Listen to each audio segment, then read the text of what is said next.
Hello and welcome to another episode of the Enthusiastic Life podcast. I'm Brendan Walsh, your host. With me is my friend and producer, Ryan Dewan. What's up, Ryan? I'm happy to be here. I'm happy that you're here. Enthusiastic. It's funny that you say that. So on this episode we have Mary Zatina, and Mary is the general manager of WDET 101.9 Public Radio here in Detroit, Michigan, affiliated with Wayne State University, and she definitely leaned into the theme of the podcast. So it's funny that you say that you're enthusiastic to be here because she definitely used our brand name more than any guest before. Easily. So she got the assignment. She was on brand. I loved listening to Mary. Coming from someone that does not admittedly listen to a lot of public radio, I was really interested in hearing their journey of, how a public radio company is adapting to modern times, and kind of their journey through that. I love music. Through all my friend groups all over the country, I always brag to people that Detroit has the best music. And so it was cool to hear Mary echo that, and I can just send this episode to all of them and be like, told you so. So no lie. So if you should give, and this is not just because Mary's on the episode, but if you give WDET a listen, especially on the weekend in particular, okay. It's one thing to have on a streaming service, right? And the algorithm might feed you things that it would think you like.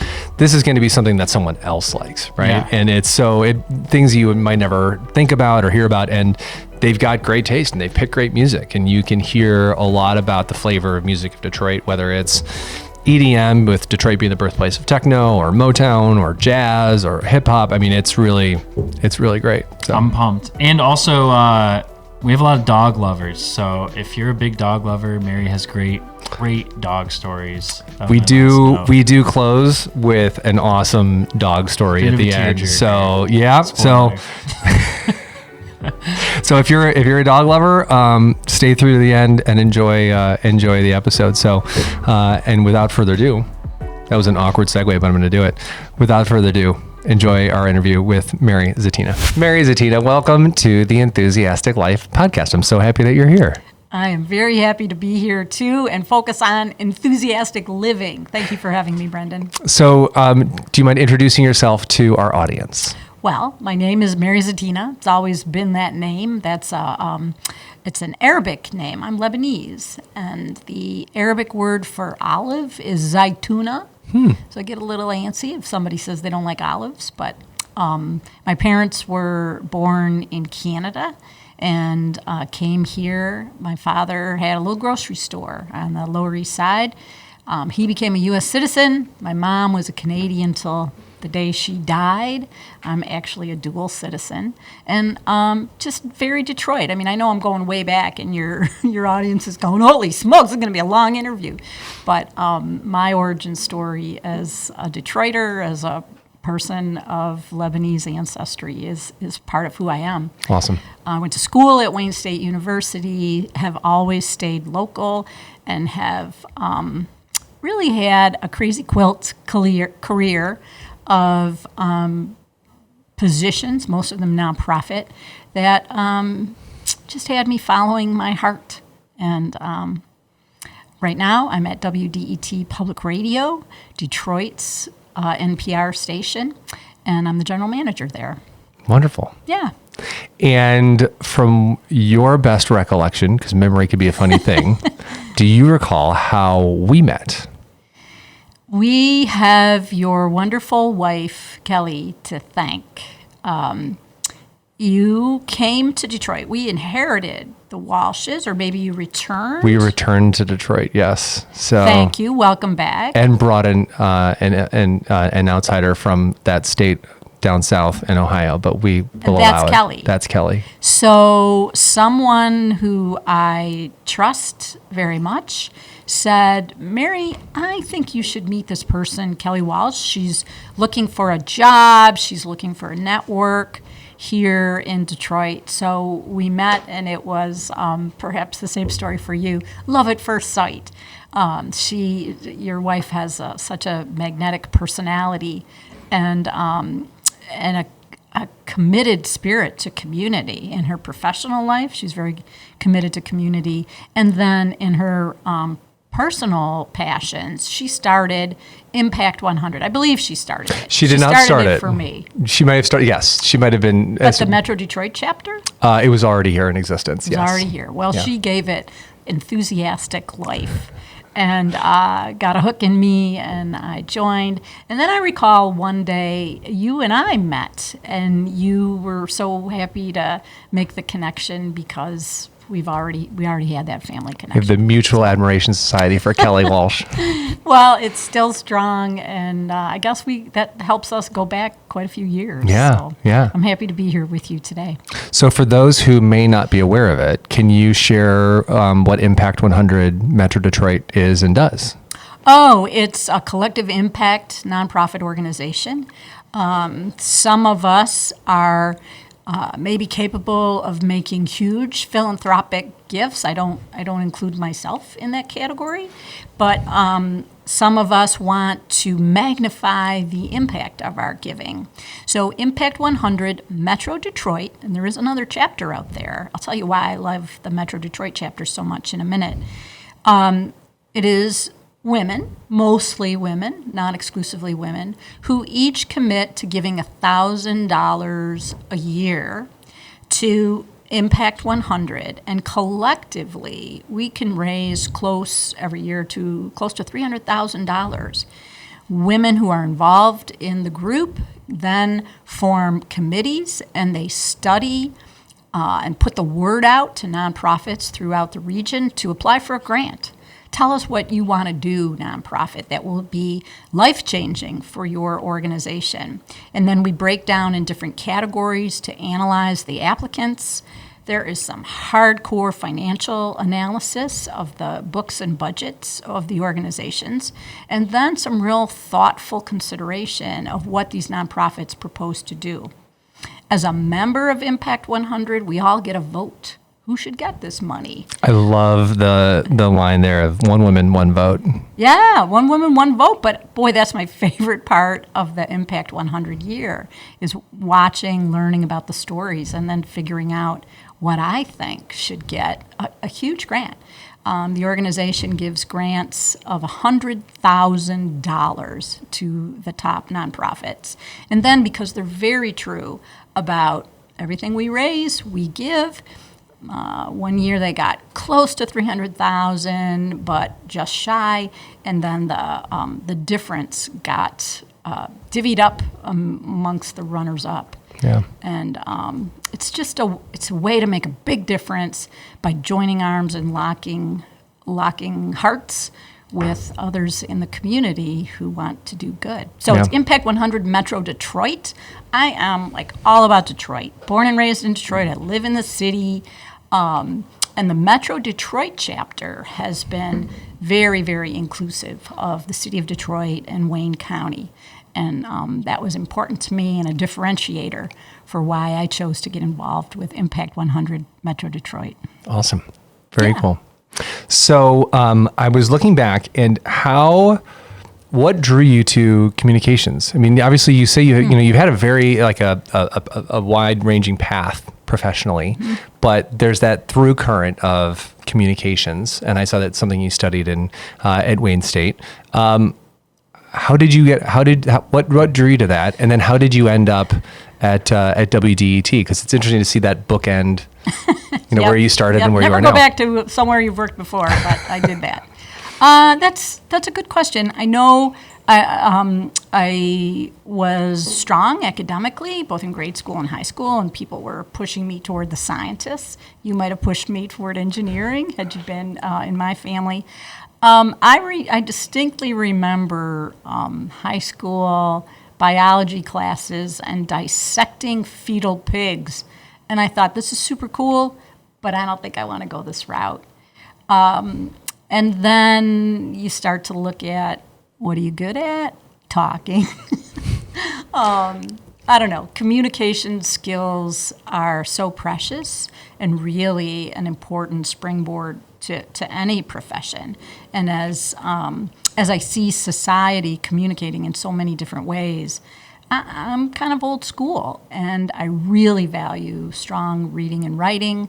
The intimacy of radio, I think, is pure and special. I did write very early in my career work for WDET Public Radio, and then I made a jump to public TV. And if we can reveal secrets here, on By the all means, Enthusiastic yes, Life please podcast, do. I had to buy a television when I went to work for a TV station, and that should have told me something. This isn't my thing. But it was a great position.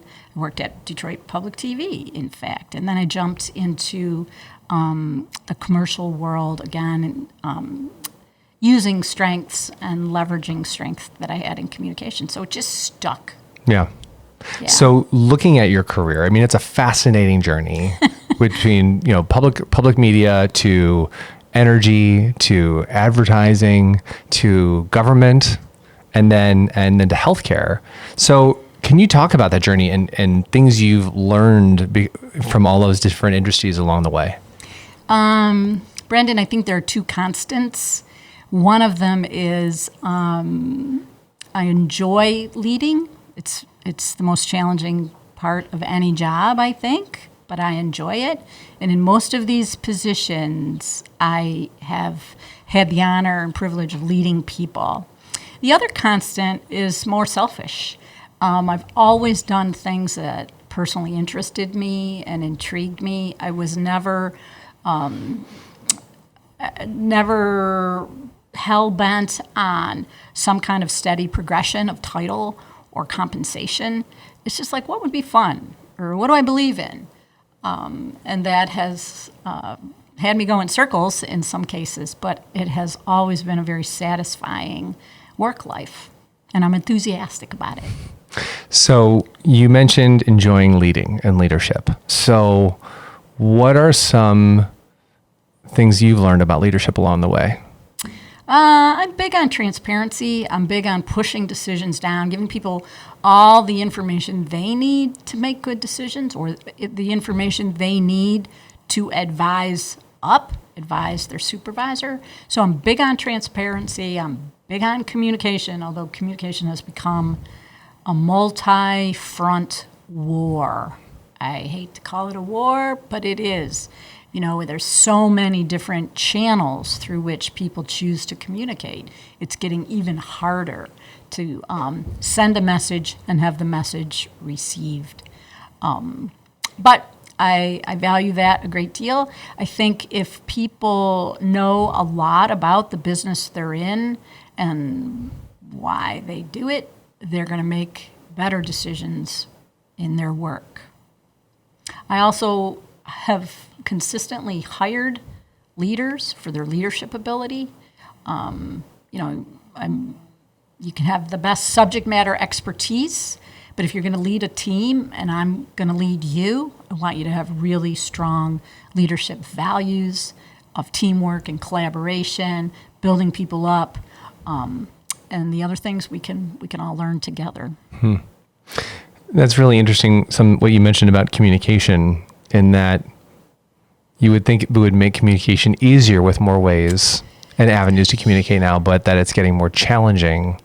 It is. My door is often open, except maybe when I'm eating my lunch or something. And people will come in and they'll say, did you approve that proposal yet? Like, what proposal? How did you send that to me? Where is it? And maybe used to sit down together and discuss a document or send a memo. When was the last time you sent a memo? Oh my gosh, I remember those. I remember the memo template on Word, right? Yeah. But now it's like, okay, what channel are you on? What responsive channel is best for you? I left my office 15 minutes before I got here, and I walked by the door of someone who was texting me while I drove. It's like, okay, we just talked. Did you send that as an email? So it's a little bit of a hide and seek or hunt and find challenge with communication. What words of advice do you give to someone who's looking to grow into a leadership role? Because there's some that will say that people either are inherent leaders or they're not, or that it's also something that can be learned and developed. I think it can be learned and developed. I think the first step is ask yourself why you want to lead people, and make sure it is selfless. Is it just because you get paid more when you're a leader, or is it the ability to change, chart a path, and truly make a difference, not only in an organization, but in people's lives? And then when you're leading, and when I'm leading, I ask myself every night, man, am I making a difference here? The answer to that, the clues, are kind of hard to find sometimes, because leading people is also the greatest challenge in the workplace. So you really have to, I guess my advice to someone contemplating that is, make sure you feel that calling. And there's no shame in being a super strong independent contributor. One of our major donors at the station is the guy that everybody leans on for the answers to the business. They call him in when a client has an issue. He's not a leader, and I think he's really happy about that. But he's making a huge difference, and those are equally valuable roles in an organization. I love that perspective. It's so interesting, especially in the age of social media and celebrity and influencer, where everyone wants to be that one person, but it might be okay not to be. And you can still be very successful and be a contributor to important organizations like WDET.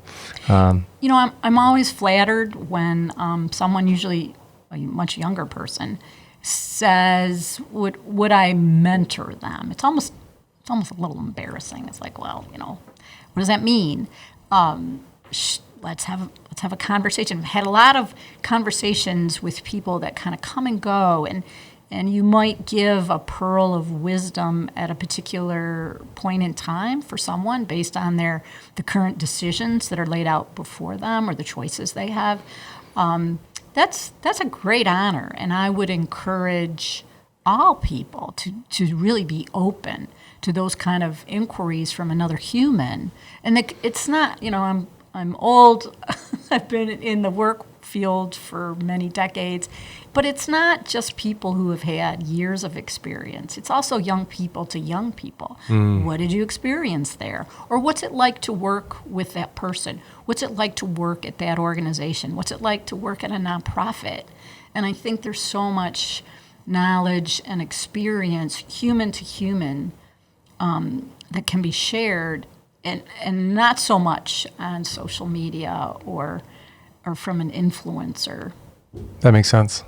I hope it does. I mean, here we are, we're doing a podcast, we're talking about things we're enthusiastic about, and hopefully our message today, our conversation today, will inspire or influence someone.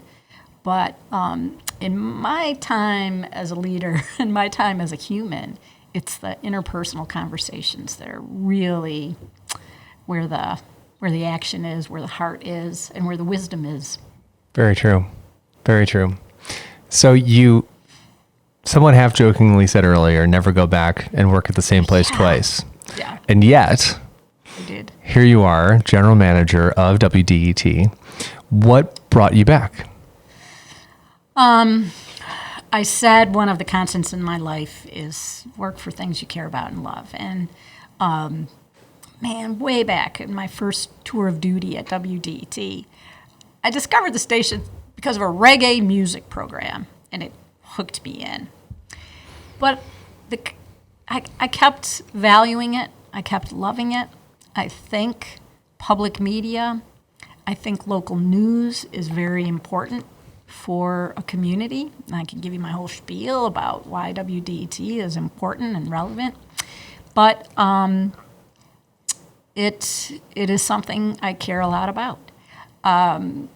The truth is, I had a pretty high-powered job in healthcare. I was Senior Vice President of Government Relations and Community Affairs for Oakwood Healthcare, which then became Beaumont. And there were mergers. I had a lot of experience with mergers, both when DTE and Michigan Consolidated Gas merged, and transition. I worked for Governor Jennifer Granholm, but I came back to help lead the transition from Granholm to Snyder. So it's like, okay, this might be my kind of thing. But after things were settling down with the big healthcare merger, Botsford, Beaumont, and Oakwood, it's like, time to do something different. Yeah. And really, there were two people who I'd known for a long time at WDET who heard about the opening and encouraged me to apply. And I was like, you never go back. Been there, done that. But it tugged at my heart. I had spent considerable time talking with the person who would be my boss if I were to get the job. And I felt great about him. And I think that's an important thing when people are contemplating positions. Do you want to work hard for this person? Do you want to work hard with this person? What are their values? Can you get excited about working hard with and for someone else? And that's always very telling. And those dominoes were lining up beautifully. And lo and behold, I went back to WDET. It was right before COVID. Wow. Radio is high touch with hands-on controls and mouths close to microphones that multiple people use. But we never missed a broadcast at WDET. And thankfully, everyone stayed alive. We had staff members who lost loved ones. So it's kind of a crazy start back, but it's been crazy nonstop since. So that's just normal, I guess. So with you, I want to learn more about your thoughts around the importance of local television and public media as well. But there's a lot of challenges facing public broadcasting with cuts in funding, with changing media landscape. So tell me more about the importance of that and what excites you about what's going on at WDET in particular right now.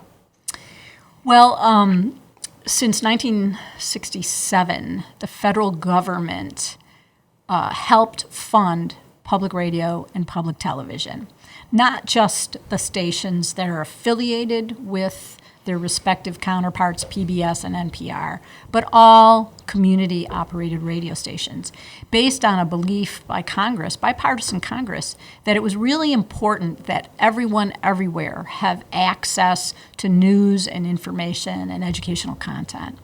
So in April, we started to hear rumblings that money was going to go away, and in summer, it did, totally lost. What the structure was, you've heard of the Corporation for Public Broadcasting. That was the entity created by Congress to disperse those funds. And the Corporation for Public Broadcasting has been disbanded, basically.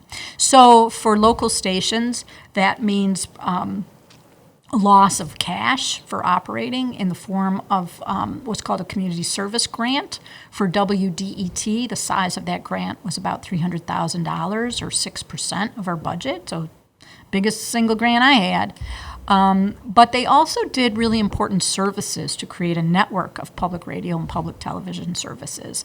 CPB, in the case of radio and TV, paid for music licensing rights. They negotiated the contracts for all stations, and they paid so that artists were properly compensated when we played their music or when their music was included in other programming. They also funded the satellite network, which connects all the public radio stations. So, we're in the same boat with a couple hundred other stations on losing those services. But if you took the relative value of those services for WDET, Detroit's public radio, it amounts to another $250,000. So the financial impact, boom, like that for us, adds up to about $550,000 in lost support. WDET operates on we cut a lot of costs this year. We're pretty close to $5 million. We should be at $6 million. I submitted a $6 million budget, but we had to do some cutbacks. The revenue comes from a mix of businesses, grants. Our license holder gives us a little bit of money, Wayne State University. But the lion's share of support comes from people who enjoy the station and value the station, over 60%. If I could be 100% listener funded, I'd love that, because that means the people who are using the service are paying for it. It's going to take us time to recoup those federal funds. But I think, and we certainly heard a lot from our listeners when the federal funds were cut about why they value public radio. WDET is, if you took every hour in a week, 82% of the time we're broadcasting something local, something about Detroit by Detroiters. It's probably most obvious in news. We have a large news team. They're covering what's happening in Detroit. I worry a lot about shrinking newsrooms across the city and across the country. We're trying hard to hold on to our news function. But WDET also plays music. And They do. Really good music, too. really good music. We've added more music since February of 2024. And the music is presented by Detroiters who know their genre of music and share knowledge about it. And we always say the best music on the planet. We have electronic music. Certainly Detroit should have an electronic music show. It's hosted by an internationally recognized musician himself. His name is Wajid.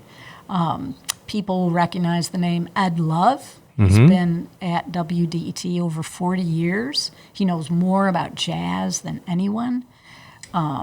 We have Jeff Milo, who does a show of emerging Michigan artists. Who else is going to play the bands you never heard of? Right. Maybe your neighbor's son or daughter is in that band. We do. That's part of our mission. It's part of why people support the station and love the station. About 200,000 people listen to something on WDET each week. That's a big impact. I'm proud of that. Now, does WDET, is it going to expand into new, like how does public media expand into like the modern media world? Well, the big wave that we're still trying to fully exploit is digital. So everything, here's the word of the day, there's terrestrial radio, Right. which is what comes out of our tower and antenna in Midtown Detroit. And in about an 80-mile radius from that tower, people can hear us terrestrially. But everything we do is also broadcast live digitally. And that means anyone can listen. We have an app, it's free. Listen anywhere in the world, or at wdet.org. They can stream live. So what we've seen is, and the digital data is more precise than the terrestrial data, but we have people listening in 40 countries and just about every state. Wow.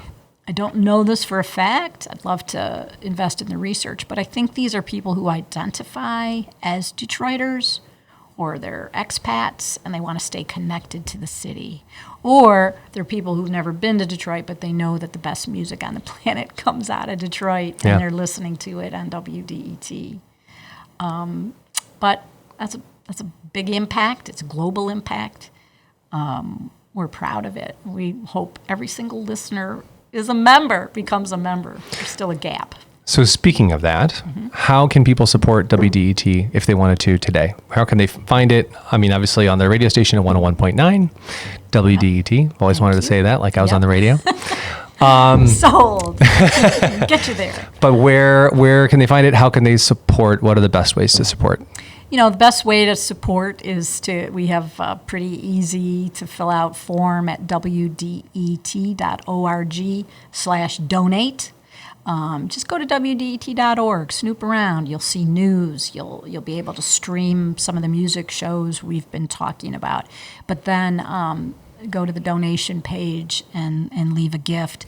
We love it when people give what we call a sustaining gift. You can listen for free, but think of it like a subscription. How many of us are paying some monthly fee for something on our phone or something on our cable box? A sustaining member of WDT is someone who puts it on a credit card and a little bit every month comes out. And, some people love our tchotchkes, and we have tote bags. We got them all. Tote bags, coffee mugs, T-shirts. Actually, we had a lot of people give a large gift, $3,600, to sponsor one of our interns for a semester. And we have 22 different areas of the business of broadcast that students can learn in a real-life situation at WDET. It's become a very robust program to train the next generation of broadcasters, journalists, business people. And you can sponsor an intern for $3,600. Very cool. Yeah. So, by golly, there's all kinds of ways to support us. Brandon, I know you work with people who are doing their estate plan, and we have more people who are saying, I loved you in life. You were my constant companion in life. And, people can leave us a little something in their will or trust. Sometimes it's a little hard to find WDET when you look through maybe a donor-advised fund list of nonprofit organizations. We are a division of Wayne State University. So Wayne State has the tax ID, the legal tax ID, the nonprofit status, and we are a division of Wayne State. So you just have to specify this is for WDET, Detroit Public Radio. Awesome. So as we wrap up, one last question I like to ask all my guests. Mary, what is something that is bringing you joy right now? Oh, well, in my personal life, I live in the north end of Detroit, and I'm not a role model Catholic, but I am pretty close to Blessed Sacrament Cathedral, which is the big cathedral church in the Archdiocese, and they have a master plan for revitalizing the North End and using a considerable amount of land that they own for the betterment of the community. And when I first heard the plan, it was during COVID. I had organized our Historic District Association to come and review the plan. It was all virtual because of COVID. And people, they're going through their presentation, but the chat lit up with my neighbors with enthusiasm to beat the band when they talked about building a dog park. Okay. And some of the chat was, do the dog park first. It'll bring humans together. And you can talk about all these other things you want to do, like low-income apartments, a butterfly garden, a Marian grotto, these art investments. Do the dog park first. Well, Brendan, it took us 4 years to get the dog park done. And in that time, they've opened subsidized housing at Woodward and Boston Boulevard. There is a Marian grotto. There is a butterfly garden. All these other things have been done.